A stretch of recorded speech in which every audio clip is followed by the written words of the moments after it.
안녕하십니까 시청자 여러분. 오늘도 아침부터 무더운 날씨가 계속됩니다. 오늘은 대통령직을 피고인 도피처로 착각 마라라는 주제로 말씀을 드리겠습니다. 이재명 대표의 최종 목표는 무엇일까?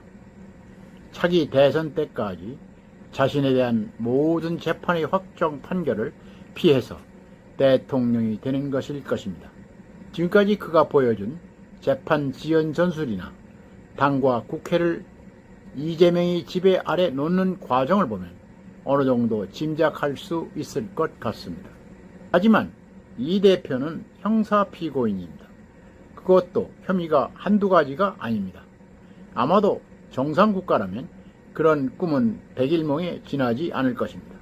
한마디로 우리나라 헌법 84조는 범죄 피고인에게 도피처를 마련해 주려고 만든 규정이 아닙니다. 왜냐하면 그건 헌법 원리에 맞지 않기 때문입니다. 그렇다면 요즘 왜 이 헌법 규정을 두고 때 아닌 논쟁이 가열되고 있는 것일까?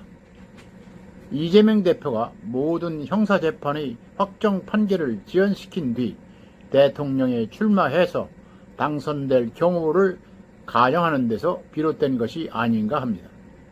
이 대표를 지지하는 측은 만약 이 대표가 확정 판결이 나지 않은 상태에서 대통령에 당선되기만 하면 재판은 중단되고 셀프 사면권을 통해서 모든 혐의에서 벗어날 수 있다고 착각하는 모양입니다. 그런 해석은 대통령은 내란 또는 외환의 죄를 범한 경우를 제외하고는 재직 중 형사상의 소출을 받지 아니한다는 규정이 피고인에게 특권을 부여하기 위한 것이 아니라는 것을 애써 부정하려는 것입니다. 물론 궤변에 지나지 않습니다. 헌법 84조는 자유로운 정치 지도자가 국민의 위임을 받아 대통령직을 수행하는 동안 국정의 안정을 위해서 형사상 불소추권을 인정하는 것입니다. 그러면서 내란 또는 애환과 같은 반헌법적인 중범죄를 범한 때에는 헌법을 지키기 위해서 소추를 허용하고 있는 것입니다. 대통령이 재직 중 형사상의 불소추권을 규정한 나라는 범죄 피고인이 대통령이 되는 것 자체를 상정하지 않습니다.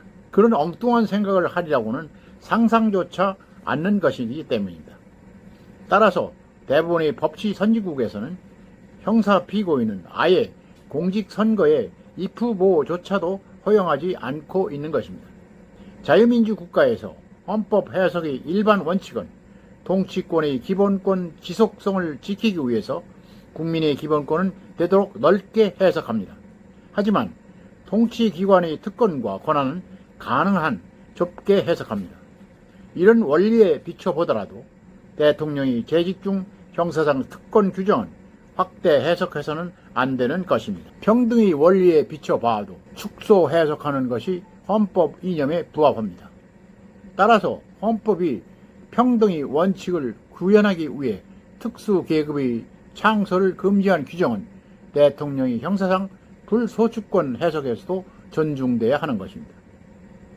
헌법이 전혀 상상하지 못한 일이지만 재판 중인 형사 피고인이 설령 대통령이 되는 때에도 재판은 당연히 계속돼야 하고 유죄 확정 판결을 받으면 대통령직을 상실하는 게 맞습니다.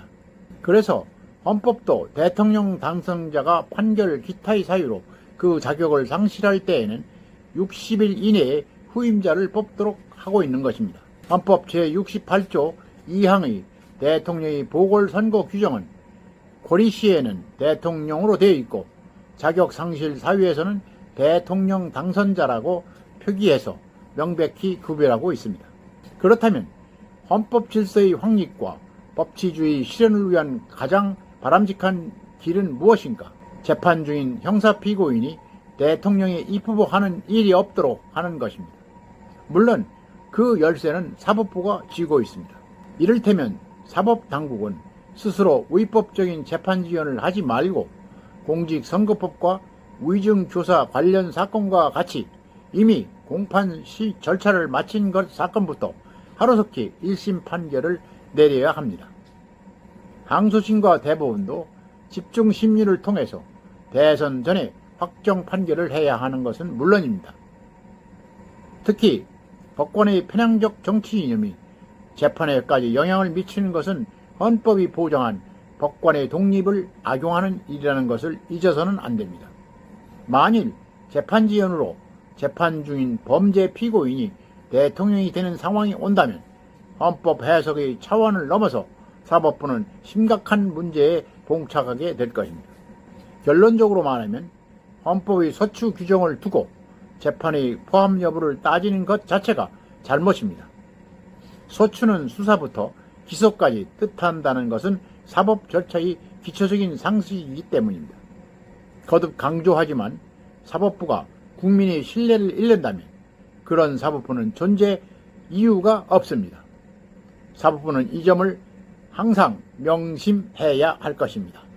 오늘은 여기까지입니다. 끝까지 시청해서 감사합니다.